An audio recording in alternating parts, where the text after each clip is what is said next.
रफी अब्बास और आप देख रहे हैं सेंसी आवाज़। हम इस समय बैढ़न में आम आदमी पार्टी का जो कार्यालय है यहाँ आए हुए हैं और यहाँ हमारी मुलाकात प्रदेश उपाध्यक्ष श्रीमती रानी अग्रवाल जी से हुई है।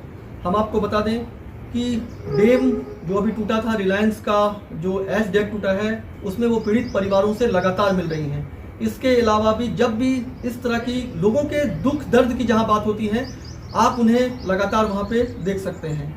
तो हम इस मौके पे उनसे बात करेंगे, जो डैम में जो लोग प्रभावित हैं उस पर बात करेंगे, जो लगातार डैम टूट रहा है हम उस पर बात करेंगे और उनसे ये भी बात करेंगे कि इस वक्त जब पीड़ित परिवार हर किसी की मदद चाहता है तो क्या पर्दे के पीछे कुछ और भी चल रहा है। इन सारी चीज़ों पे बात करने के लिए हम यहाँ पर आए हुए हैं और हम श्रीमती रानी अग्रवाल जी से बात करेंगे। जैसा कि हमने आपको बताया कि हमारे साथ आम आदमी पार्टी की प्रदेश उपाध्यक्ष श्रीमती रानी अग्रवाल जी हैं।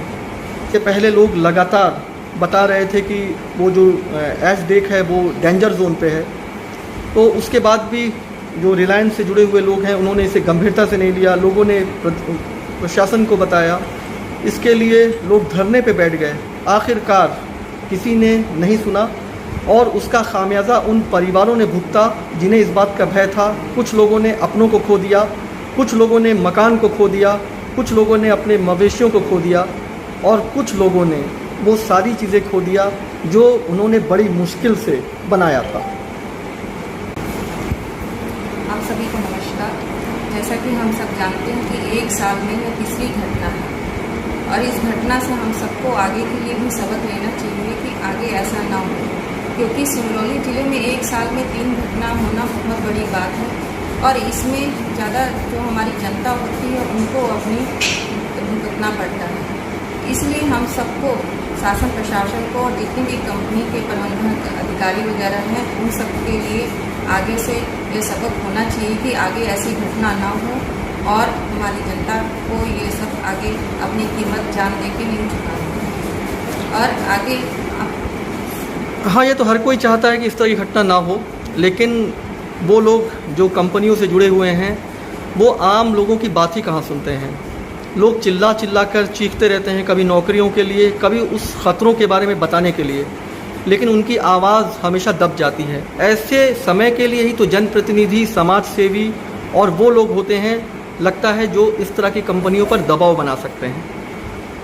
बिल्कुल 3 महीने पहले जैसे ये घटना हुई थी, 3 महीने पहले हम सब ने हड़ताल के माध्यम से, आवेदन के माध्यम से जिला कलेक्टर और जितने भी हैं प्रबंधक अधिकारी सबको ये सूचित किया था कि इस डैम में जरूर खतरा है और आगे कुछ बड़ी घटना हो सकती है। लेकिन इस घटना में जो शासन के अधिकारी थे इन्होंने नहीं दिया बिल्कुल भी ध्यान और ये घटना घट गई। इससे बड़ी घटना क्या हो सकती है कि इसमें एक ही परिवार के 6 लोग खत्म हो गए और इसलिए हम चाहते हैं शासन प्रशासन और अधिकारियों से कि आगे यह घटना ना हो और जितनी भी कंपनियों में एच डैम बना है उनको जांच करवा के सुधारा जा सके। अच्छा, ये भी बड़ी अजीब सी स्थिति है। एक तरफ लॉकडाउन है जहाँ पर ये कहा जाता है कि आप घरों पे रहिए, दूसरी तरफ इस तरह की घटना जहाँ पर अगर घर पे रहें तो उस पीड़ित परिवार को कैसे न्याय दिलाया जाए। जहाँ एक तरफ ऐसी स्थिति है जहाँ लगता है कि हमें कहीं ना कहीं लॉकडाउन में रहकर चीज़ों का पालन करना है, दूसरी तरफ ऐसे जो मानवीय संवेदना है उसको हम पीड़ित परिवारों के पास बगैर गए कैसे देख सकते हैं।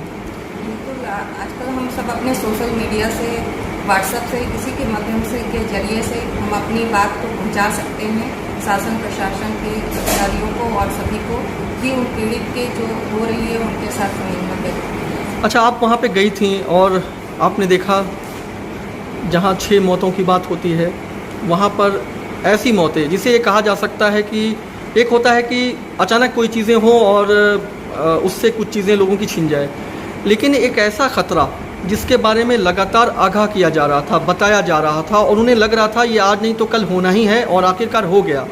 तो आप इसे क्या कहेंगे, या क्या आपको लगता है कि ये एक ऐसी मौतें हैं जो अचानक आई हैं, या ये वो ख़तरा है जिसके लिए लोग पहले से बोल रहे थे? नहीं, बिल्कुल अचानक नहीं आई है। ये बहुत बड़ी लापरवाही है शासन प्रशासन को और रिलायंस अधिकारियों की कि अपनी जनता को, वहाँ के जो रहने वाले हैं उनको अपनी जान देकर ये कीमत चुकानी पड़ी। बहुत बड़ी लापरवाही है। अच्छा, एक कंपनसेशन, हालांकि किसी के घर में जिन्होंने अपने परिवार के लोगों को खोया है, उसमें कंपनसेशन बहुत मायने नहीं रखता है और उसकी रिकवरी कभी भी नहीं हो सकती है।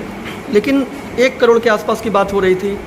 आप के आम आदमी पार्टी से जुड़े हुए एक हैं संदीप जी, उन्होंने इस बात को बार बार उठाया, आपने भी इस पर कई बार बात किया, तो वो 1 करोड़ से होते हुए 58 लाख तक पहुंच गया। तो क्या पर्दे के पीछे भी बहुत सारा खेल चल रहा है क्या?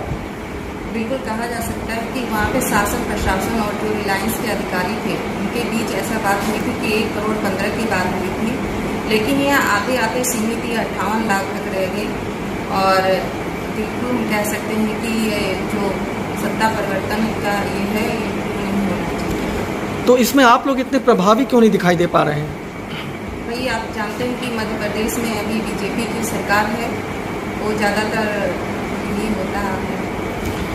लेकिन एक कुशल नेता या एक कुशल नेत्री, वो उसका अपना जो एक प्रभाव है, कहीं ना कहीं उस प्रभाव को हर कोई स्वीकारता है। ऐसे में अगर इस तरह की स्थिति हो कि प्रदेश में किसी की सरकार है और प्रशासन सुन नहीं रहा है, तो फिर आप उन गरीबों के दुख दर्द तक कैसे पहुंच पाएंगी जहां इस तरह की मजबूरियां खुद आपके साथ हैं? बिल्कुल, हम लोग को जैसे कि पता चला था 10 तारीख को, तो हम लोग वहाँ गए थे, लेकिन हम लोग को शासन प्रशासन ने वहीं रोक दिया और हम लोग को वहाँ जाने नहीं दिया है।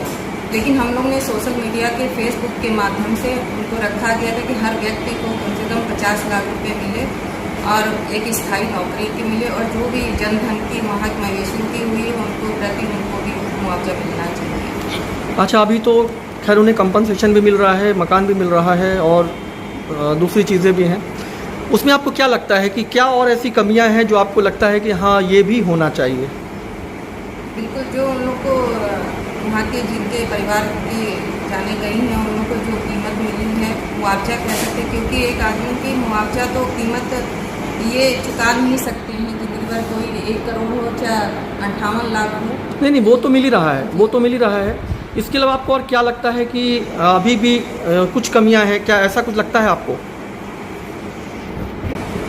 जी, वो हर्रावा में जो डैम है उसको लेकर भी लोगों में काफ़ी भय है, तो लोगों को लगता है कि वो भी टूट जाएगा और इस तरह का एक बड़ा हादसा हो सकता है, इसलिए कुछ लोग वहाँ से अलग हट गए हैं और वो भी तिरपाल और तंबुओं में आ गए हैं। तो ये जो लगातार लोगों में डर बैठा हुआ है कंपनियों के डैम को लेकर, एक भारी तबाही को लेकर, तो ये इसको लेकर क्या कहेंगे कि लोगों का डर कैसे निकलेगा?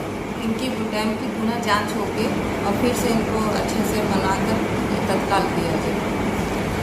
अच्छा, एक बातें बहुत अजीब सी लगती हैं कि यहाँ सिंगरौली ज़िले की किसी भी कंपनी की बात करें हम, लोग काम के लिए भटकते रहते हैं, उनको काम नहीं मिलता है और उदासीन रहती हैं, और ठीक इस तरह की मौत के बाद जो है उनके पास ये काम आ जाता है।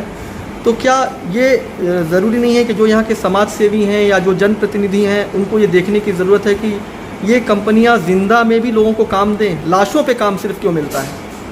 सबसे बड़ी बात है कि सिंगरौली में जो भ्रष्टाचार है, हर कंपनियों में ये भ्रष्टाचार चलता है, लेन देन चलता है, जिसकी वजह से हमारे जो यहाँ के युवा वर्ग हैं उनको नौकरी नहीं मिल पा रही कंपनियों में।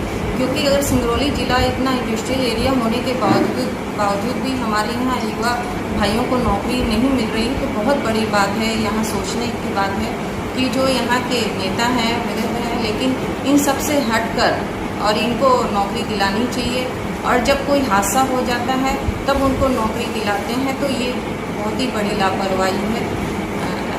तो इसको लेकर भी कोई रणनीति आप लोगों की है क्या? बिल्कुल, आगे जैसे ही अभी आप देख ही रहे हैं कि कोरोना चल रहा है, उसके जब जैसे ही होगा इसके आगे से जरूर हम लोग इस बात पे आगे जरूर कुछ बात करके करेंगे। लेकिन वो प्रभाव सिंगरौली ज़िले में आम आदमी पार्टी का क्यों नहीं दिखाई देता है? जैसे कि आप जानते हैं कि आम आदमी पार्टी एक ईमानदार पार्टी है, और अभी दिल्ली में जो विधानसभा चुनाव हुआ था 62 सीटें आई थी 70 में से, और वहाँ की जनता ने सबसे अलग हटकर वहाँ के केजरीवाल, हमारे जो CM केजरीवाल जी उनको वोट दिया, काम पे वोट दिया उन्होंने, और ज़रूर ही आगे हमारी जो पार्टी है ज़रूर आगे बढ़ेगी और मध्य प्रदेश में भी अपना स्थान बनाएगी। और अभी कोरोना की वजह से वो चीज़ नहीं हो पाई है, लेकिन जनता ने यह सराहा कि आम आदमी पार्टी को आगे लाना है, क्योंकि वो अन्य पार्टियों से एकदम त्रस्त हो चुकी है, भ्रष्टाचार इतना फैला हुआ है। जरूर हमारे आम आदमी पार्टी जो है एक नए दिन आगे बढ़ेगी और मध्य प्रदेश का भी सरकार करेगी। तो इस कोरोना संकट को लेकर आप क्या संदेश देना चाहेंगी? इसमें विशेष 3 बातें कि अपने आप में घर पे रहिए और जब भी निकले तो मास्क पहन के निकलिए और सबसे पहले डिस्टेंस दूरी होनी चाहिए। जब भी बाहर निकले तो विशेष परिस्थिति में ही निकले, नहीं तो अपने घर में रहें क्योंकि जान है तो जहान है। और हमेशा अपने समय पर हाथ